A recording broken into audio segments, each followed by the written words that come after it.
Welcome to the Funding Blueprint, Unlocking Startup Success, presented by StartHub. I'm Cody Goff, and today you're going to learn about a very cool event that's coming up in April that could open up new opportunities for you and your startup. And we'll also answer the question, why is it important for founders to connect with other founders? Why do you need to be part of a startup ecosystem anyway? Why can't you just start a company and run it and get funded and be all good? My guest today is going to help me answer those questions, and her name is Melissa Medina. She's the co-founder and CEO and president of eMerge Americas, partner at Medina Ventures, and has been instrumental in propelling Miami into a global tech hub through the pioneering eMerge signature event, which will be celebrating its 10th anniversary during Miami Tech Month this April 2024. And today we'll explore how and why she built the annual conference, which attracts over 20,000 attendees from 50 countries. We're going to talk about the impact her event has had and what founders across the country and the world can learn from it. But first, I wanted to give Melissa the opportunity to talk about why she founded eMerge in the first place, because it's a pretty cool story. So here's our conversation. Yeah, thank you, Cody. First and foremost, just thanks for allowing me on this platform and giving me the opportunity. I'm really excited to share more of my story, and I really appreciate that incredible intro. I think I might need to use some info from there for my next intro. That was great. So to provide some context on, where did eMerge Americas come from? How did this idea even formulate? Because it very much was an idea that turned into a startup and then a scale up. So I am absolutely aware of the founder journey and the roller coaster that it can be from a personal perspective. But we decided, it was my father and I that decided that we would put together an event, a conference that would bring together what we consider are the 5 tech ecosystem stakeholders, which are startups, investors, global enterprises, academia, and government, under one roof here in Miami. We had never been in the conference or event business before, but we had been in the tech industry, specifically in data infrastructure and cloud computing. Me for over 10 years and my father for over 20 years, based here in Miami. And the reason that we decided to create this conference was because we had traveled to conferences all over the world, pitching our products and services as a global tech company based here in Miami. And we would always get asked, why are you headquartered in Miami? There is no tech in Miami. We would get that asked over and over and over. And when the company sold in 2011 to Verizon, which was a great success story, specifically my father's a Cuban immigrant and built a company from scratch. So we're incredibly proud of him for having been able to build and sell a company like this.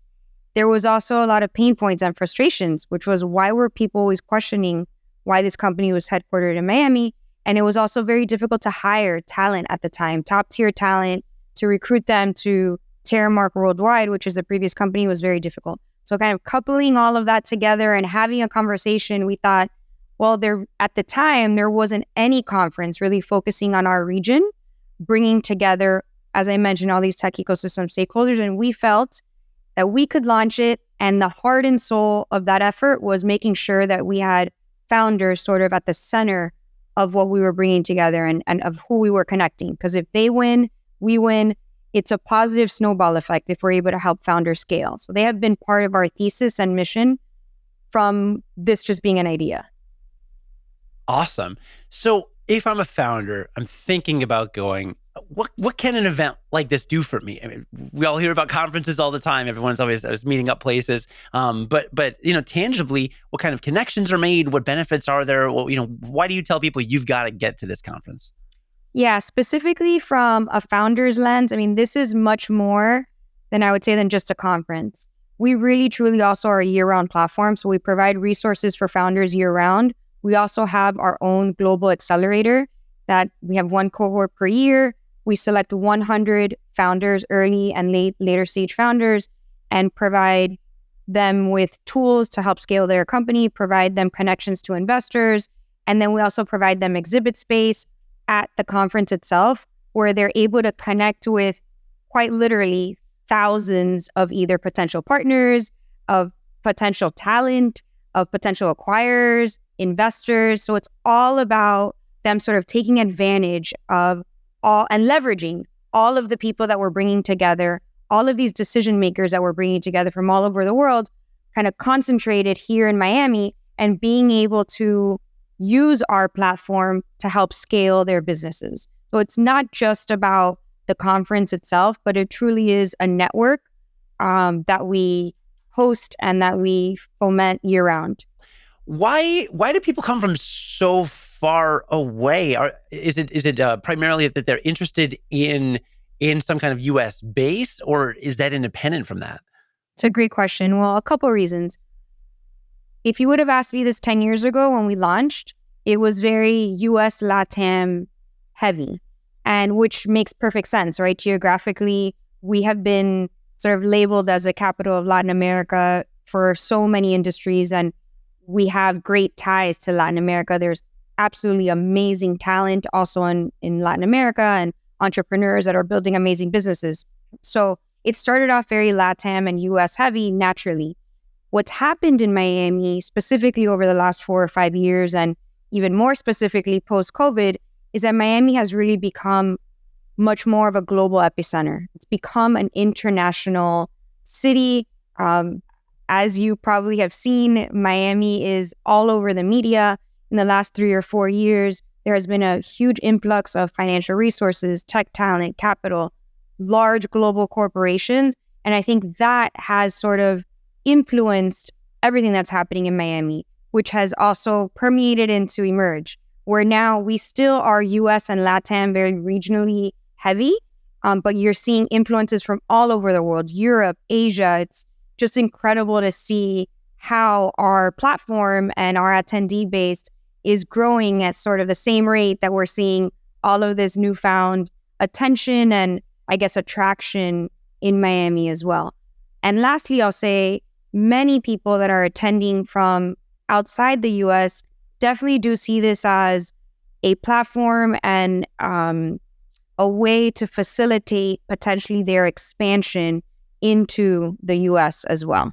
That makes a lot of sense. Anecdotally, I know that Miami has that strong Latin American connection just automatically because my wife and I are here in Chicago. And anytime she goes down to Argentina, where she used to live, or anywhere down there, she's going through Miami. Yes, exactly. Some very busy a lot of connections airports here to Latin America, which absolutely love. Yeah. So what if, I don't want to use the stereotype of the startup founder that's maybe the more like mathematical engineer kind of startup founder that's maybe not as outgoing, but let's kind of use that analogy a bit, right? I mean, there are founders, right, they're more data-driven guys, one side of the brain, maybe not social, outgoing. A conference with 20,000 attendees from 50 countries may be intimidating to them, and they don't know how to make connections, who to make connections with. Do I talk to the government, academia, investors, corporations, founders? What advice do you have for a startup founder that's attending for the first time and maybe doesn't naturally thrive? How can they get more out of attending something like this? Yeah, I totally get that. And I think a big part of it, and I say this even to the founders who I know are attending because they're part of our cohort, a big part of it is planning ahead, right? We have a robust app that we launch every year as part of eMerge. You could see clearly there every single company that's exhibiting, from startups to large global tech companies. You could also request meetings with folks that are attending eMerge. So I'm that type of person too. I think it helps to prepare.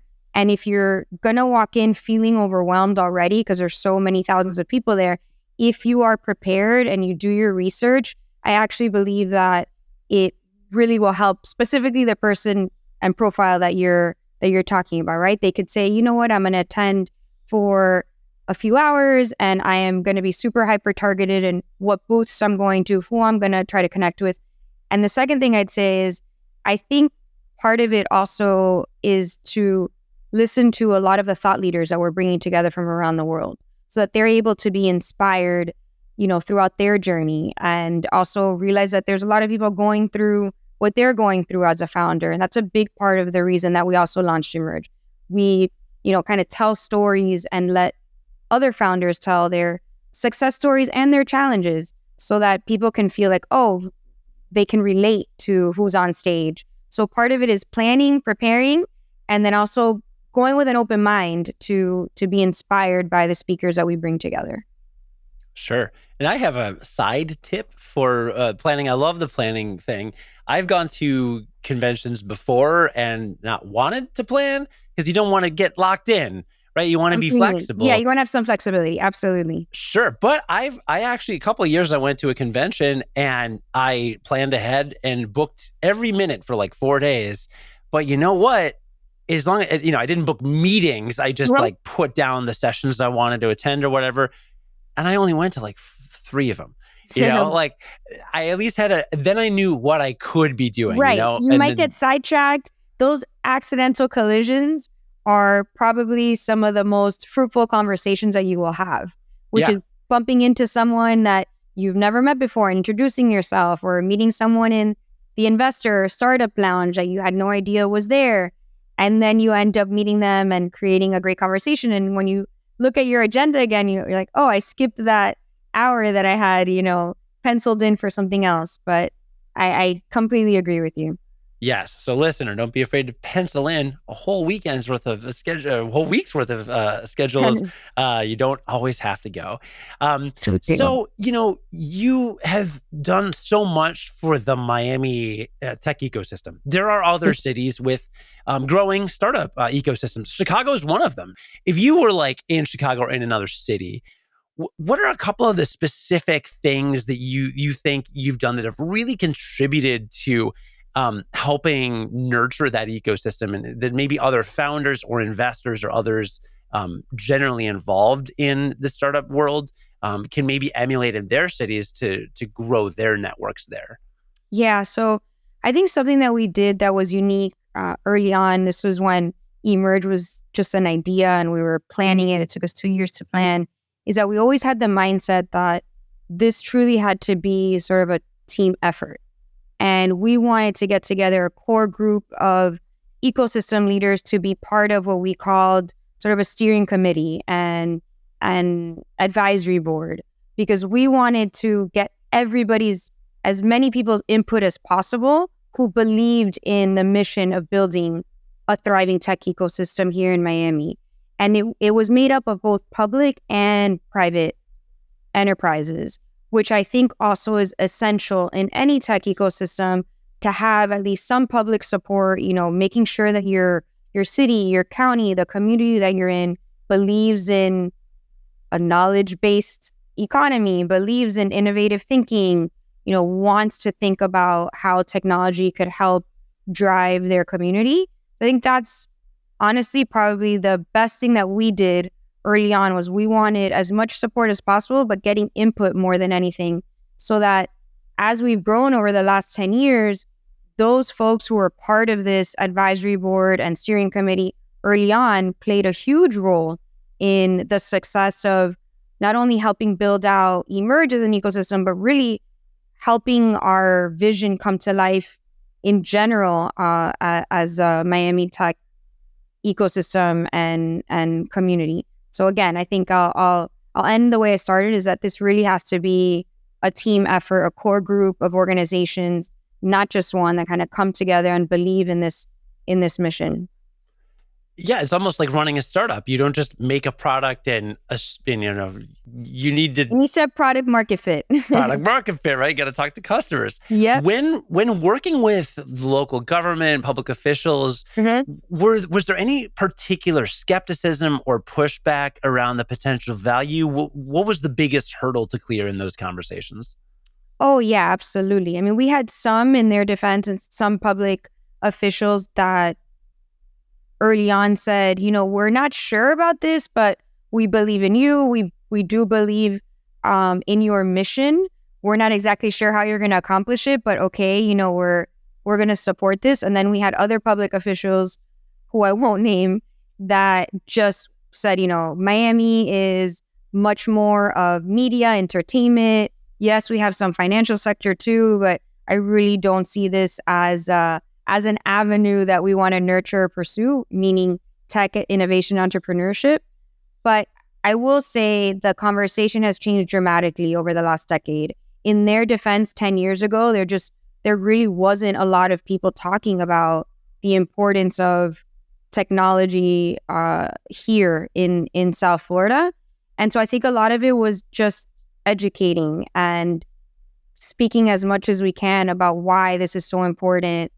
But yeah, there was a lot of pushback. We had a lot of people say we were crazy. That's for sure. Which is a compliment. Of course. Yeah. Seeing how far you've come. Can you recall any specific like data you brought them or like what was compelling that you were able to use to change their minds? What kind of numbers, what kind of, what were your tactics to kind of get people to come in your direction? Oh yeah. I mean, data and research was huge. So we researched not only other large global conferences and the impact that those have had in other parts of the world and other parts of the US. So economic impact, like automatically you're going to have public officials, open their eyes and say, oh, wait a second. Now we're talking. So we did a lot of that research. We actually hired also an independent group to provide a potential economic impact study that this could have if we brought it to Miami. So that was one avenue. And then another avenue was we also ourselves publish and track venture activity throughout the state of Florida. We publish it twice a year. We do a half-year report. It's called an insights report, and we do a full-year report. So we started doing that early on also to say, okay, we're also going to track how we're doing compared to other cities in the U.S., compared to other cities around the world. And the amazing thing, Cody, is we're seeing this amazing J-curve effect that has continued to happen. I mean, it continues going up, and we publish that twice a year transparently.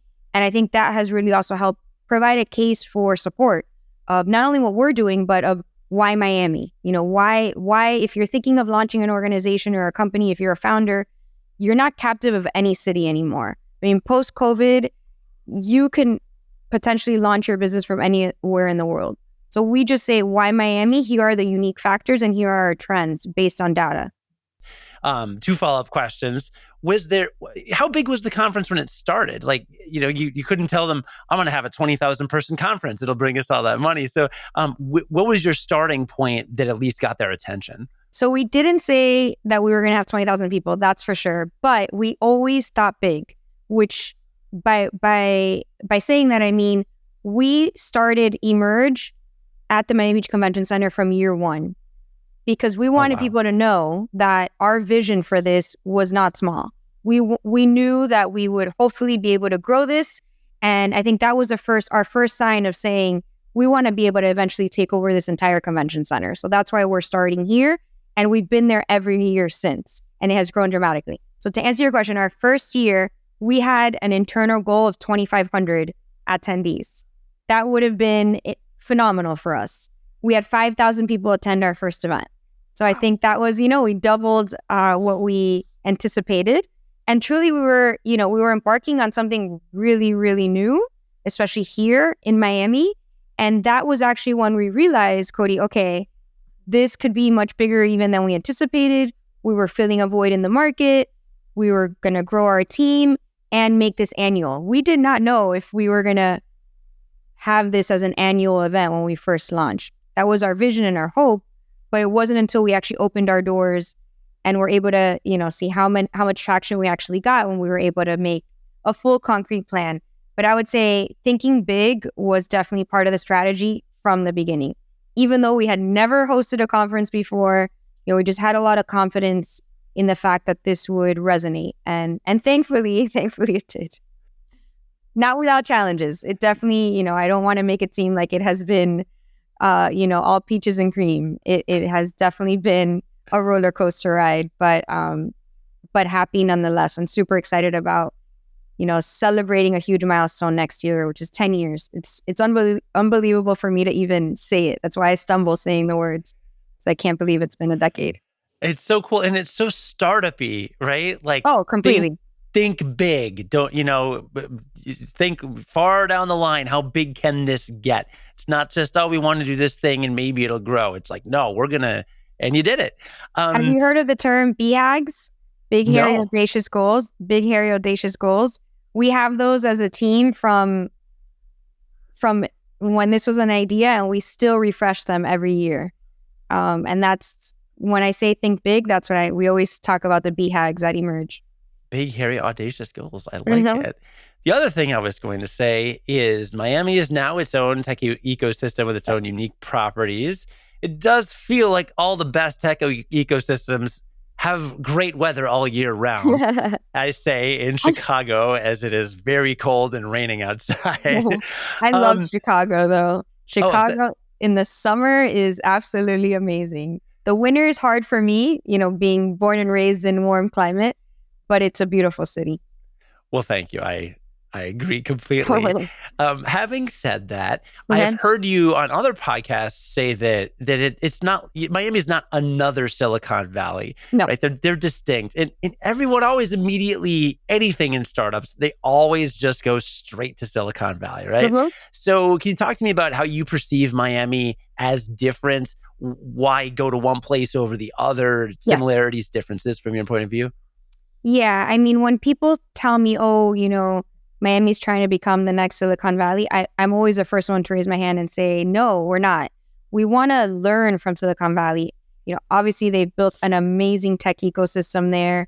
Their venture activity dollars there are, incredible. And we want to learn from the opportunities that they have created. We also know that they have had a lot of challenges as well and want to learn from their challenges also. But my point is that I believe that every tech ecosystem has its unique differentiators. And it's up to a founder to decide, what's most important to me. Is it the tax climate? Is it weather? Is it geographic positioning? Maybe some people want to be on the East Coast, right? Want to be on Eastern Standard Time because it helps them for whatever reason. So there is unique differentiators to each ecosystem. And I really believe that we can complement each other. This doesn't have to be this huge competitive landscape that people try to pin, ecosystems against each other. There's going to be a reason why a founder wants to be in Chicago or New York or Boston or Austin or Miami or Silicon Valley or any other city in the US right now, because Nashville is beginning to boom. Bentonville, Arkansas is beginning to boom. Tulsa is beginning to boom. I mean, I think I mentioned earlier, post-COVID, the founders have reprioritized where they can fundraise outside of Silicon Valley. They can decide that they want to have full quality of life. And that's a very personal decision for each person. I obviously am biased. I'm born and raised in Miami, and I feel that has a great energy. It's extremely diverse. I think that's definitely one of our strengths and uniqueness as an ecosystem. We're a majority minority city. We're one of the few cities that was built by a woman, and we're quite literally an immigrant-built community. And that's important for a lot of people. And so that is one of our uniqueness, one of our unique differentiators. But I believe that each of these ecosystems has that. So I'm very much, the glass is half full mentality. Let's all complement each other, help each other out. And if there are founders that are exploring Miami, I will make a case for why Miami, but I also completely understand if they choose other cities around the world, because there's a reason that those cities are also booming. Sure. And I want to follow up on the diversity element because I love that you highlighted that.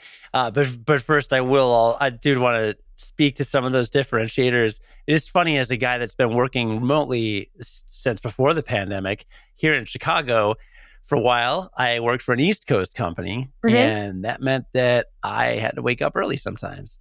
And it turns out, Melissa, I don't like waking up early. There you go. You see? So I've been working more with some companies based in the West Coast or in Mountain Time, and I'm like, oh my gosh, I can basically roll in at 10 o'clock. Changing. Oh, it's amazing. So it's so interesting how many different factors, to your point, can play into it. And the time zone thing is real. Yeah, the time zone thing is very real. I think as companies begin scaling, I think tax incentives are also very real. I think public support, which I think Miami is also very unique at. We have the support of our city, of our county, and I think there are a lot of other tech ecosystems that don't have as much support, at least not right now. And that's one of our unique differentiators, because they're providing great incentive packages for founders or for larger corporations that are thinking of moving to Miami, all of that, plays into that mosaic, or puzzle when you're deciding as a founder where you're going to go. For sure. And to follow up on the diversity elements, I'd like to pivot a little bit and talk briefly about your work as an investor with Medina Ventures. Sure. Now, the company's LinkedIn page mentions a focus on underrepresented founders, Yeah. which we know that there is a representation problem among founders. Mm-hmm. So what advice would you give to maybe other investors or anybody else to help the startup ecosystem improve that balance of representation? I think a lot of it, Cody, has to do with just awareness, right? Like being aware of the numbers and the data that still very much exists today in terms of funding gaps for minority founders. And we obviously feel it a lot here because we are majority minority here in Miami. So it's something that resonates. It's something that we are just fully aware of all the time. But my point is, a lot of this boils down to, it's not investors, in my opinion, again, with a glass half full mentality, it's not investors intentionally not wanting to help bridge these gaps.